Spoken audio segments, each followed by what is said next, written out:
Hello, YouTube. I'm Andrew Does Hair. You can find my work on Instagram at Andrew Does Hair. Today, I want to do a haircut that has been very popular in my chair lately.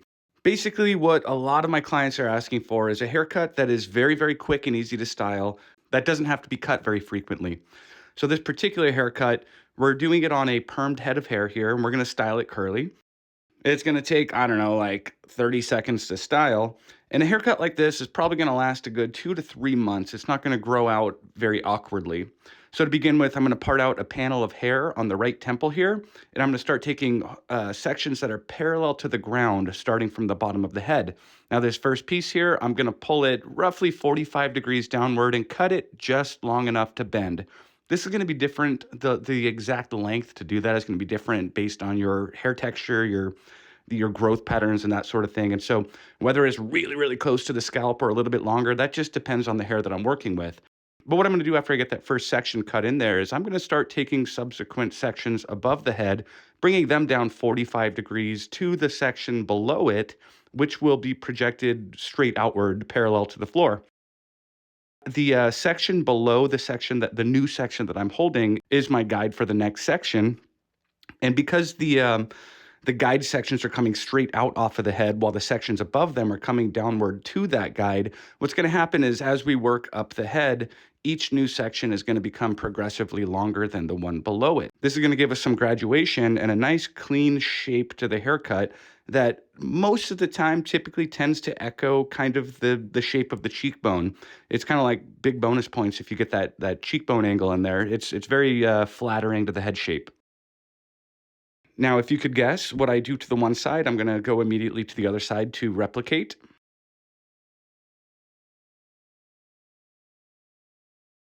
After parting out the area that I'm gonna be working within, getting started by cutting the first section, again, 45 degrees downward, roughly just long enough to bend and lay back. As soon as I get this section cut, I want to go to the front of the haircut and kind of check to make sure it's identical to the other side. I want to do this right now before I start layering up or graduating the hair above it because I don't want to have to go back and recut 10 sections. I want to recut the first section to get it right. It is always important to have a lot of tension on the hair when you're cutting it, but when you're cutting wavy or curly hair especially, it's very important. So what the tension is going to do is more or less remove the curl, or that's exactly what it's going to do. If every hair is pulled perfectly straight while it's being cut, then every hair is going to be cut to the same length.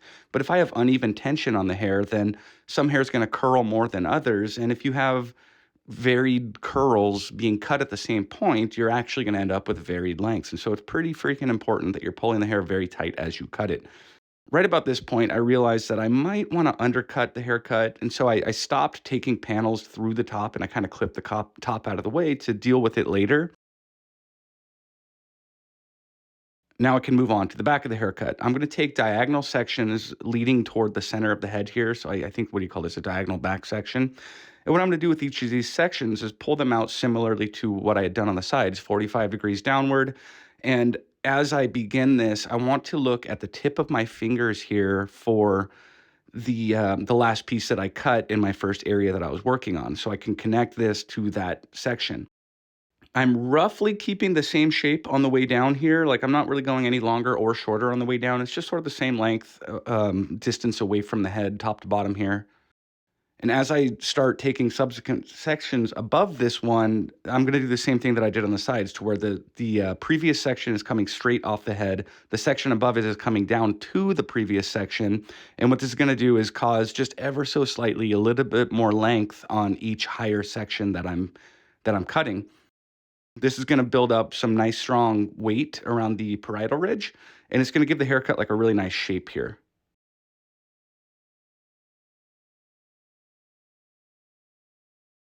Anytime I catch myself raising up my elbow too much, I'm going to try to switch my thumb around to the opposite side of the scissor for, I think, what they call an Eastern grip.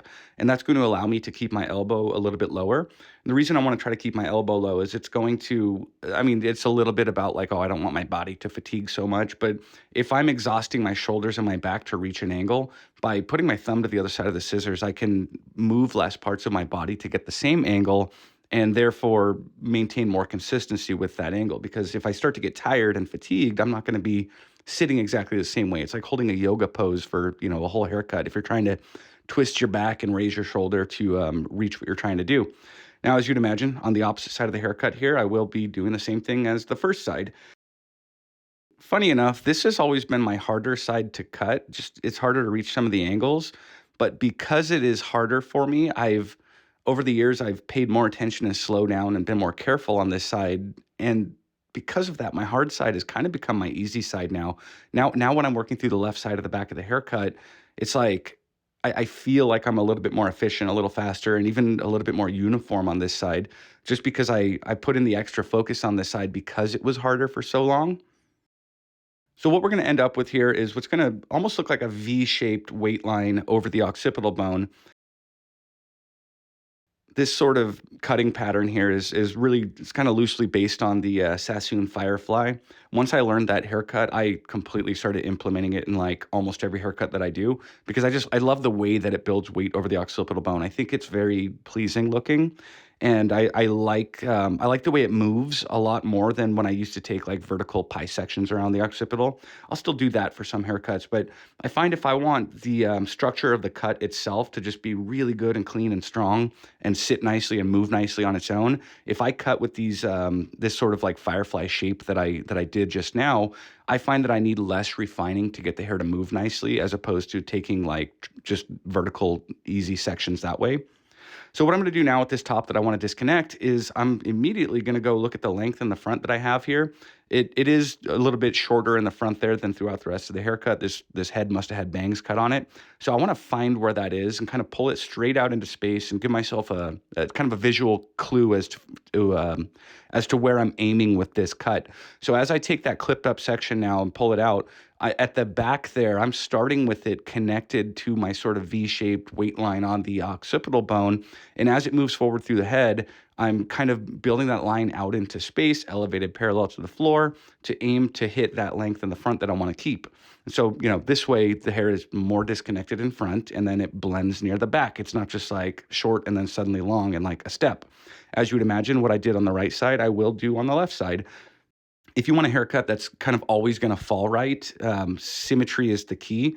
If I were to deliberately cut this to where it has to part, then the minute you do that, you have a haircut that has to sit just right or it's going to look funny. But with this haircut, you can kind of shake it around. You can part it left and right. You can push it forward. You can push it back. Because it's symmetrical, it can kind of go anywhere and kind of work. So although this is a very wash and wear hairstyle, I am going to blow dry the sides before I refine them. This is for the same reason I mentioned that I want to put a lot of tension on the hair while I'm cutting it, is if I can remove some of this curl, it's going to help me to detail it a little bit better. And, as with any blow drying, I'm going to rough dry just by hand with high heat and high power. And then once everything is rough dry and a little bit frizzy and poofy, I'll go back in with a brush and use that tension with high heat and low power to smooth out the hair and get it to lay uniformly. Now, I have a video about scissor over comb. I'll put the link in the description here. It's very important when you're doing scissor over comb to have everything laying really nice and neat and uniform. And so that's like most of the reason that I blow dried the hair straight right there. Now, at this point, the way that I'm detailing with the scissor over comb, like this part is like dealer's choice. If you want, you could pull out a liner and you could put a clean like edge around the haircut. Or if you wanted to, you could get out clippers and do tapers on this haircut. That would work as well. But here I'm just opting to you just kind of clean up the edges with scissor over comb. This part is really like dealer's choice or, whatever details the client likes. This is where you kind of personalize the haircut. By going with scissor over comb for this part, I'm gonna leave a very natural look to the edges of the haircut. It's gonna look a little bit grown out. It's not gonna look like, dang, that guy just left the barbershop. So now that the haircut is roughly basically done, I'm gonna spray it down with a little bit of water and get those curls kind of activated again. What I'm gonna use in here to style the hair, and I don't even know if I'd say this is styling the hair. What I'm gonna put in here to help the curls to not become frizzy as they dry is a little tiny scrape of 80H wet. This is a water-based product, so when you put it in the damp hair, it kind of dilutes and melts in nicely.